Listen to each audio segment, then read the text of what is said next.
કેમ છો વિદ્યાર્થી મિત્રો? મજામાં? ફરી પાછા આપણે ચેપ્ટર નંબર 3 ના રિવિઝનમાં આગળ વધીએ છીએ. આજનો આપણો ટોપિક છે મોબિલિટી. હવે મોબિલિટીનો અર્થ જે છે એ શું થાય? ગતિશીલતા.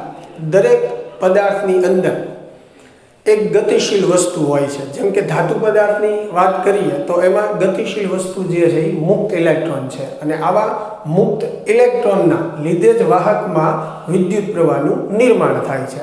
આપણે જ્યારે વાહક સાથે બેટરી જોડીએ છીએ ત્યારે વાહકના દરેક ઇલેક્ટ્રોન પર એક જ ડાયરેક્શનમાં બળ લાગે છે, અને એના લીધે વાહકમાં વિદ્યુત પ્રવાહનું નિર્માણ થાય છે.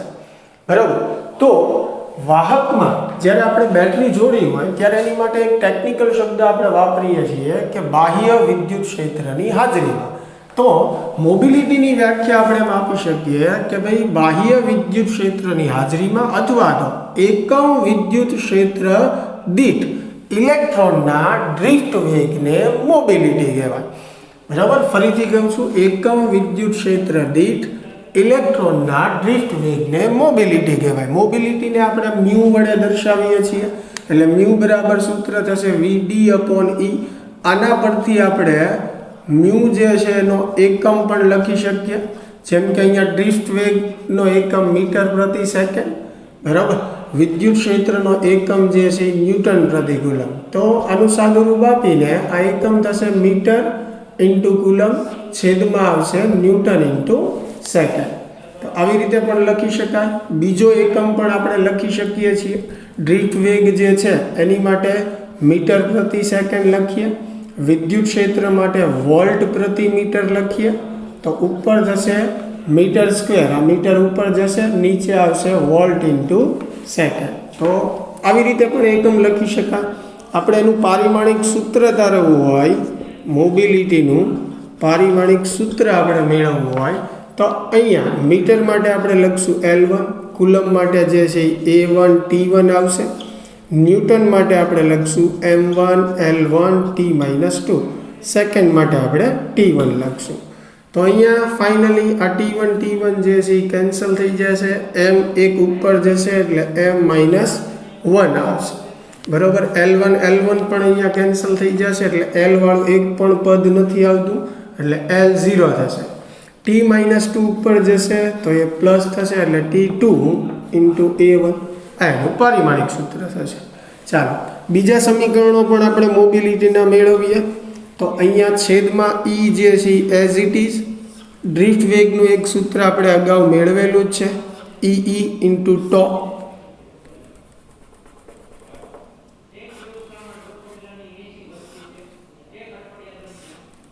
છેદમાં M. ચાલો, તો ડ્રિફ્ટ વેગ જે છે એનું સૂત્ર આપણે મૂકી દીધું. તો અહીંયા E જે છે એ કેન્સલ થશે એટલે મ્યુ બરાબર જે છે એ આપણને આવું સૂત્ર મળશે, E ગુણ્યા ટો છેદમાં M. તો આ પણ એક મોબિલિટીનું સમીકરણ થઈ ગયું, જ્યાં ટો રિલેક્સેશન સમય છે, E ઇલેક્ટ્રોનનો વિદ્યુત ભાર, M એટલે ઇલેક્ટ્રોનનું દળ. બરાબર? ચાલો, હજી પણ આ સમીકરણને આપણે બીજી રીતે મેળવી શકીએ. આપણી પાસે એક સમીકરણ છે સિગ્મા બરાબર NE² ટો છેદમાં M.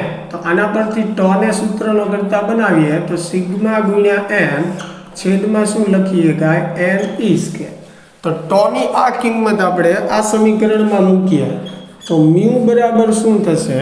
તો કે અહીંયા E/M જે છે એમના, અને ઇન્ટુ જે ટો છે, ટોની જગ્યાએ આ મૂકીએ આપણે સિગ્મા ગુણ્યા M છેદમાં NE².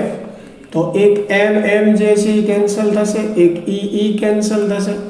તો મ્યુ બરાબર જે છે એ આપણને મળશે ઉપર સિગ્મા, નીચે M ઇન્ટુ E.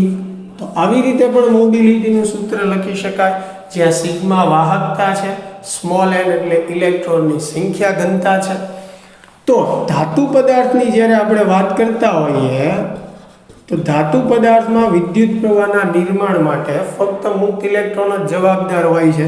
એટલે ધાતુ પદાર્થની અંદર મોબિલિટી જે છે એ ફક્ત ઇલેક્ટ્રોન પરથી આપણે વ્યાખ્યાયિત કરવી પડશે. એટલે અહીંયા સિગ્મા E વાહકતા પણ જે છે એ કોની આવશે? ઇલેક્ટ્રોનની. આના પરથી વાહકતાનું પણ સૂત્ર લખી શકાય. ધાતુ પદાર્થો માટે જે આવું થશે mu E N E into ઈ.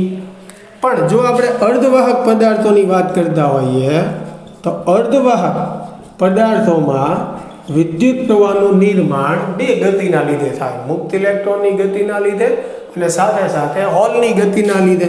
તો એમાં મોબિલિટી વ્યાખ્યાયિત કરવા માટે આપણે ઇલેક્ટ્રોનની મોબિલિટી વત્તા હોલની મોબિલિટી લેવી પડે. અને ઇલેક્ટ્રોનની મોબિલિટી માટે સૂત્ર sigma E N E into E થશે, પ્લસ હોલ માટે સિગ્મા એચ એટલે હોલની વાહકતા થઈ, એન એચ એટલે હોલની સંખ્યા ઘનતા, ઇન્ટુ ઈ એટલે તો ઇલેક્ટ્રોનનો વિદ્યુત ભાર જ દર્શાવે છે. સેમ એવી રીતે વાહકતા દર્શાવવી હોય તો પણ આવી જ રીતે દર્શાવી શકાય કે ભાઈ અર્ધવાહક પદાર્થો માટે કુલ વાહકતા ઇલેક્ટ્રોન અને હોલની વાહકતાના સરવાળા જેટલી હોય છે. તો વિદ્યાર્થી મિત્રો, આ એક સિમ્પલ ટોપિક હતો મોબિલિટી, બરાબર. એકમ વિદ્યુત ક્ષેત્ર દીઠ ઇલેક્ટ્રોનના ડ્રિફ્ટ વેગને શું કહેવાય? મોબિલિટી કહેવાય. એના એકમ, એના અલગ અલગ સૂત્રના પ્રકાર પણ આપણે જોયા. આશા છે કે વ્યવસ્થિત આપણને સમજાણું હશે. મળીએ હવે નેક્સ્ટ વિડીયો લેક્ચરમાં.